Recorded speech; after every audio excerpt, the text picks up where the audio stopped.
Well, the music I'm into just good music. You know, when people ask that question to me, there's two kinds of music. There's good music and there's bad music, you know.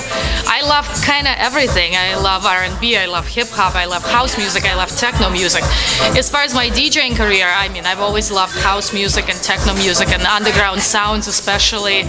I was very much influenced by Chicago and Detroit sound, so that's really my sound that I kind of take all over the world and represent.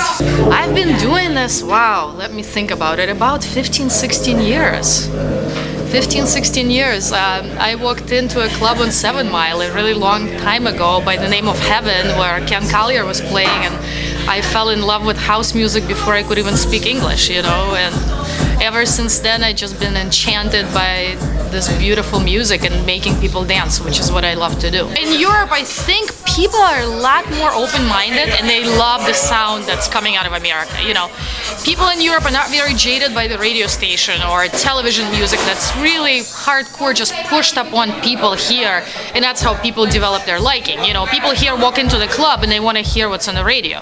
In Europe, that is never the case. You want to go and you want to play the latest and the hottest underground tracks that you cannot hear anywhere else, and that's what really truly is of value there, you know. Originally, what I saw was real soulful, just real melody driven, still 4 to the floor, but a lot of melody, a lot of vocals and things like that. That's what I fell in love with, and that was a lot of the Chicago sound. And I would actually drive to Chicago and go to Steve Silk Hurley and Earl Pleasure and Ralphie Rosario, because that's the sound I was into. Detroit at that time was very much driven by sort of edgier and harder Derek May parties and Kevin Saunderson and Juan's parties and Richie Houghton parties, which was always a little bit angrier for me, you know, and I'm sort of like a happy kind of a girl, you know. Even though I enjoyed it and I appreciated it, I was still driven more by the melody and the dance and the sweatiness and a little bit less of the anger, even though, I mean, I still love the Detroit sound. And then it's sort of, as technology progressed, the sound has progressed. At one point it became very minimal, which for me it has sort of lost its soul, and that's the music that was coming out of Europe. Detroit, in that sense, though, always kind of stayed true to its sound, even though when the technology progressed, you know, the new guys that are coming up, you know, then you had now it's Kyle Hall, and then throughout the time you had Delano Smith making music, Stacy Poulin was in the second wave. All those guys kind of stayed true to the Detroit sound, and they always kept that soul, because I think soul is what makes the music that comes out of here is different. It's got the soul, you know.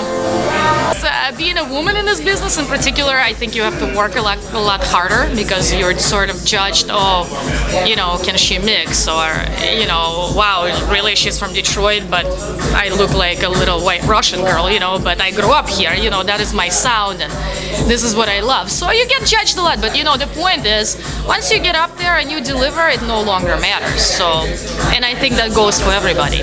Starting out, DJs or women, don't be discouraged. Who cares? You got the gig, you deliver, you know what you're doing, screw them. It doesn't really matter, you know.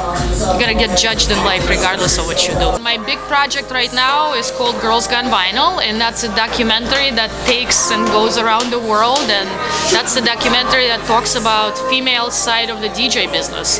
And one of my subjects is the godmother of Detroit house music, Stacey Hotwicks Hale, and I basically just go around the world and talk to women. And filmmaking is my new passion, but to me, creativity, any sort of creative things, making things come to life and living a positive footprint, you know, so people could be inspired. And I'm very passionate about Detroit. I'm a big sort of person who speaks out on behalf of Detroit, because I could live anywhere in the world, but I choose to live here.